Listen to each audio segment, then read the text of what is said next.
Ya, Anda kembali bersama kami, saudara. Saya lanjutkan diskusi saya, Mas. Ya. Tadi kan kita sudah sampaikan bahwa sekitar 8 partai yang lolos ke parlemen.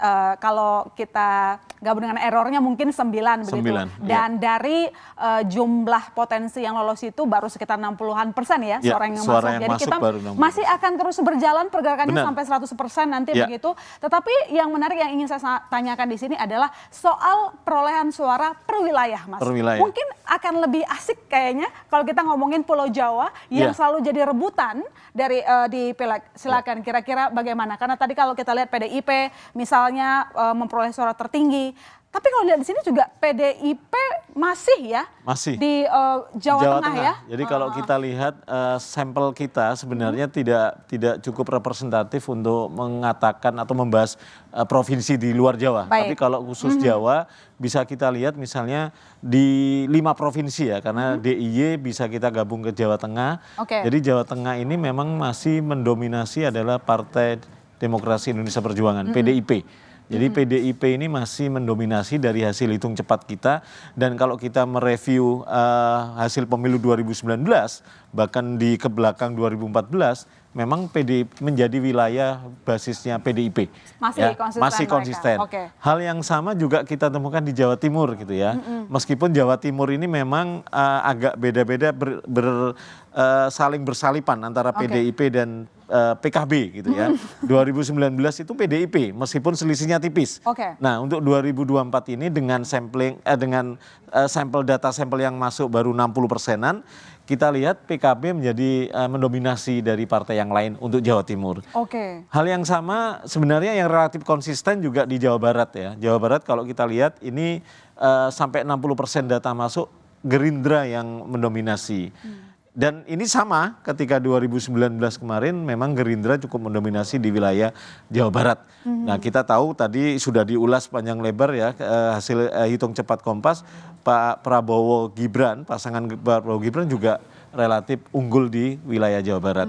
Sementara di wilayah Banten ini kita tahu juga menjadi basisnya Partai Golkar. Ya, kita data ini sebenarnya juga konsisten juga di pemilu 2019, Golkar juga relatif lebih unggul di wilayah itu. Basis-basis pemilih Golkar memang ada di Banten gitu ya. Nah, artinya Jawa ini masih menggambarkan konfigurasi di pemilu 2019. Nah, itu yang Jawa ya. Sementara yang karena sampel kita tidak cukup kuat untuk kita membahas provinsi di luar Jawa, kita bagi untuk Sumatera ini Sumatera bagian utara dan Sumatera bagian selatan.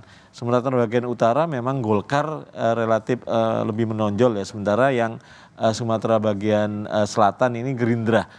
Kalimantan masih Golkar, sementara dari Sulawesi Nasdem. Nah, ini cukup karena data masih 60% ya, persebarannya juga masih belum begitu proporsional.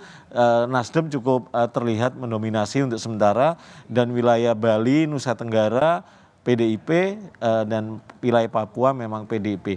Itu secara umum gugus pulau, tapi secara khusus tadi kita bahas bahwa memang Jawa ini konfigurasinya sudah cukup terlihat bahwa partai-partai yang sebelumnya mendominasi di pemilu 2019 relatif mampu mempertahankan penguasaannya di wilayah itu, paling tidak dari hasil hitung cepat ini. Artinya relasi pemilih presiden dengan legislatif apakah ada hubungannya? Mungkin sekali lagi kita tegaskan, kita coba di Jawa saja dulu karena itu yang kita capture begitu. Apakah begitu, Mas?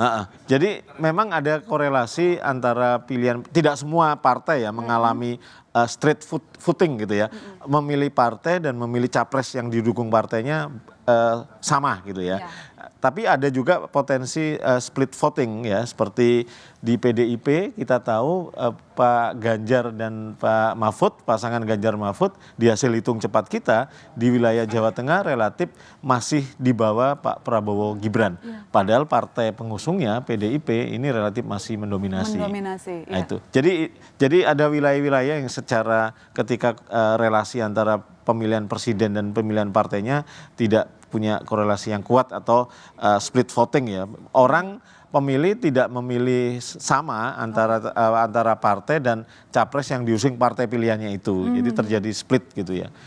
Itu terjadi di Jawa Tengah terutama. Itu yang bisa kita lihat setidaknya dari hasil hitung cepat partai dan membandingkan dengan hasil hitung cepat pilpres gitu ya. Itu terjadi split voting. Ada konsistensi sama begitu ya. Perolehan suara unggul masing-masing partai di wilayah Jawa ini. Tapi Mas, meski memang mereka unggul, konsisten unggul, tetapi apakah ada pergeseran angka? Maksudnya misalnya di Jawa Tengah sekarang sekian, tapi ternyata di 2019 maupun 2014 justru lebih tinggi begitu. Mungkin bisa kita jelaskan melalui pemilu sebelumnya ya. Kita lihat memang kalau tadi secara konfigurasi relatif sama, tapi secara angka sebenarnya ada pergeseran sedikit lah ya. Misalnya kita sedikit saja. Misalnya tadi PDIP itu kan 17 di hasil hitung cepat kita.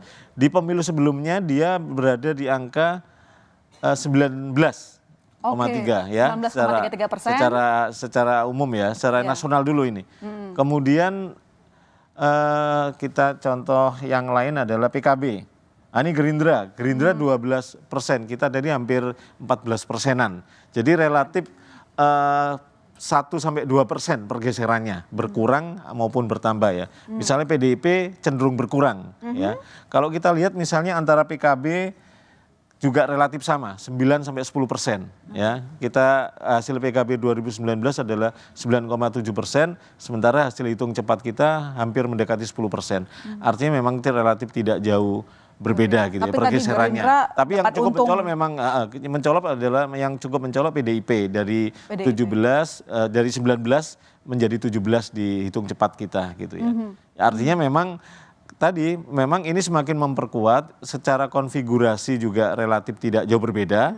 Secara perolehan suara paling tidak membandingkan hasil hitung cepat ini dengan hasil pemilu yang mereka raih di 2019 juga tidak jauh selisihnya gitu ya. Tidak jauh selisihnya. Artinya kalau kita bisa simpulkan Jokowi efek, Jokowi efek mungkin efeknya ke pilpres ya, bukan ke partai. Tapi tidak ke pilpres. Tidak baik, ke partai. Nanti kita akan bahas lebih jauh lagi Mas. Jangan kemana-mana saudara, kami masih akan segera kembali untuk Anda.